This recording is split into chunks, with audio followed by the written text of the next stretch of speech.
अस्सलामुअलैकुम वरहमतुल्लाहि ताला वबरकातुहू। बहुत से हमारे इस्लामी भाइयों ने, हमारे एक भाई ने ये सवाल किया है कि क्या बेल्ट डालकर नमाज हो जाएगी, और दूसरा सवाल ये किया है कि औरतें जो जूड़ा बांध करके बालों में जूड़ा डालती हैं या चोटी बांध करके नमाज पढ़ती हैं, क्या उनकी नमाज हो जाएगी या नहीं। आज इस टॉपिक पर मैं आपसे बात करूंगा और आपको इस के ताल्लुक से अच्छी तरह से समझाऊंगा और जो मसला है उसको भी बताऊंगा कि बेल्ट से नमाज होगी या नहीं, औरतें जो चोटी बांधती हैं या जूड़ा बांध के नमाज पढ़ती हैं उनके जूड़े बांधने से नमाज होगी या नहीं। मैं इस वीडियो में आपको सब बताऊंगा। आपको जो है वीडियो पूरी देखनी है और इस वीडियो को जो है स्किप नहीं करना है, बिल्कुल मुकम्मल देखें ताकि आपके बात जो है अच्छी तरीके से समझ में आ जाए। आइए हजरात शुरू करते हैं। तो देखिए, हमारे बहुत से नौजवान ऐसे हैं कि अक्सर जो है बेल्ट डालकर नमाज पढ़ते हैं, और बेल्ट तो डालते हैं लेकिन साथ में शर्ट को जो है दबा लेते हैं, उसके अंदर पैंट के उसके अंदर दबा करके शर्ट को तब नमाज पढ़ते हैं। तो देखिए, मसला ये है कि आप जो है बेल्ट से नमाज पढ़ सकते हैं, नमाज पढ़ना जायज़ है, लेकिन वो खिंजीर की खाल की ना बनी हो।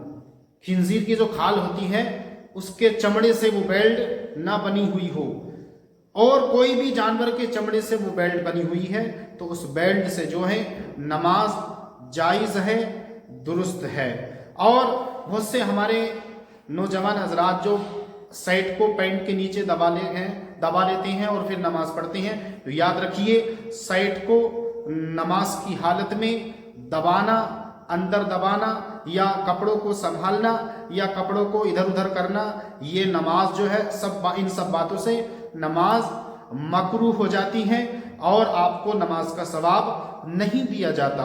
तो अच्छा और बेहतर तरीका और अफजल तरीका ये है कि आप नमाज को खुशू खुजू के साथ अदा करें। अगर आप बेल्ट डालकर नमाज पढ़ रही हैं तो शर्ट को न दबाएं, बल्कि शर्ट को बाहर निकाल लें, ऐसे ही छोड़ दें और नमाज पढ़ लें। और याद रख लीजिए, खिंजीर के खाल की बेल्ट ना हो, वरना कोई भी जानवर के खाल की बेल्ट हो तो उससे नमाज हो जाएगी। इसलिए कि आका अलैहिस्सलातु वस्सलाम ने इरशाद फरमाया कि जो जानवर की खाल होती है तो जब वो सूख जाती है तो सूखने पर वो जो है पाक हो जाती है। इसलिए बेल्ट से नमाज आप पढ़ सकते हैं, लेकिन कपड़े को दबाना या निकालना या संभालना, इन सब बातों से नमाज मकरूह हो जाती है। आइए दूसरा मसला ये है कि जो हमारी माँ और बहनें चोटियाँ बांधती हैं या जूड़ा पहन के नमाज पढ़ती हैं, तो क्या उनकी नमाज हो जाएगी या नहीं होगी।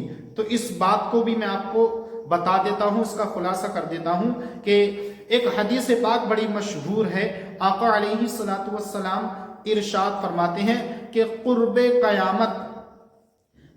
क़यामत औरतों के सर इस तरह से होंगे जैसे ऊंट की कुआन होती है, यानी ऊंट की जो पीठ होती है उठी हुई इस तरह से होती है। वो किन औरतों के लिए कहा है सरकार ने?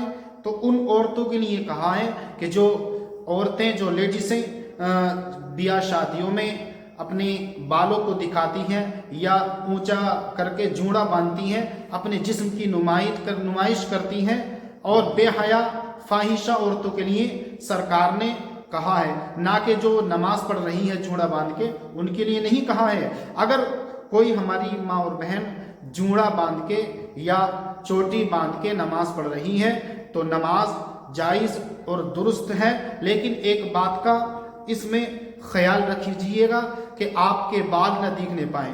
औरत को बाल छुपाना नमाज की हालत में फ़र्ज है। अगर आपके बाल दिख रहे हैं, औरत के अगर बाल दिख रहे हैं नमाज की हालत में, तो नमाज नहीं होगी।